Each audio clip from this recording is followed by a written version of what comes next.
Despite nearly sharing its name with a joyful Mario squid enemy, developer Bloober Team makes horror games almost exclusively. But its track record is spotty.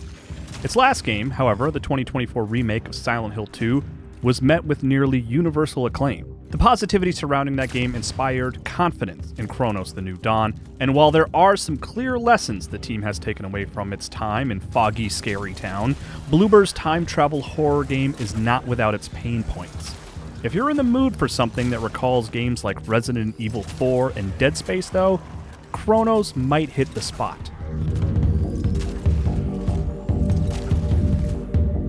Taking clear inspiration from the 1995 Terry Gilliam film 12 Monkeys, a movie I like a lot, Cronos: The New Dawn follows the Traveler, awoken without memory for a mission of such great importance that it is treated with religious reverence. A mysterious incident in 1980s Poland caused a horrific disease outbreak that infected humanity, turning us into violent, powerful monsters with the ability to merge together to become even more violent and powerful. The Traveler must survive the present and go back in time to extract the memories of important individuals to figure out what happened and hopefully prevent it. The science fiction premise is fascinating, and whether intentional or not, the art direction emulates the dangerous and hopeless mood of 12 Monkeys well. I was intrigued by the Traveler's robotic devotion to the collective and its mission to save humanity, but emotionally, I was left hanging. The ending devolves into difficult-to-track ambiguity that left me more confused than curious to learn more. It also doesn't help that the protagonist is faceless. She never leaves her diving suit or removes her helmet, so moments meant to feel weighty and important often come off as goofy, with the performance relying on large, swinging arm gestures. The narrative's shortcomings, however, are offset by generally solid survival horror mechanics. The Traveler makes her way through the pre- and post-apocalyptic eras of Poland, finding keys to open doors, managing her inventory, keeping track of ammunition, and fighting monsters, named orphans here, as conservatively as possible. The gameplay is familiar, without ever straying too far out of the bounds of the genre, and I appreciated it for that. I was rarely surprised by the task at hand, but as a fan of survival horror, I welcomed the reliable and generally well-balanced gameplay.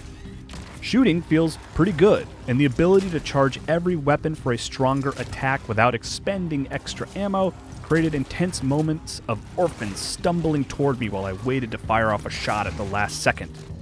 The Traveler is also able to play with gravity later in the game, and it leads to some enjoyable visuals while maintaining the basic fun of shooting. I did miss the ability to do the quick 180-degree turns seen in comparable games, and would occasionally get frustrated by not being able to do much to dodge enemy attacks outside of just trying to run away. Cronos also frequently makes what are meant to be jump scare moments damaging at best and lethal at worst. These always frustrated me because many are unavoidable and I would die, and then the horror would evaporate on the second attempt because I knew what to look for. I signed up for a horror game, and I don't mind getting jump scared, but it shouldn't always kill or nearly kill me. At that point, it's more frustrating than frightening.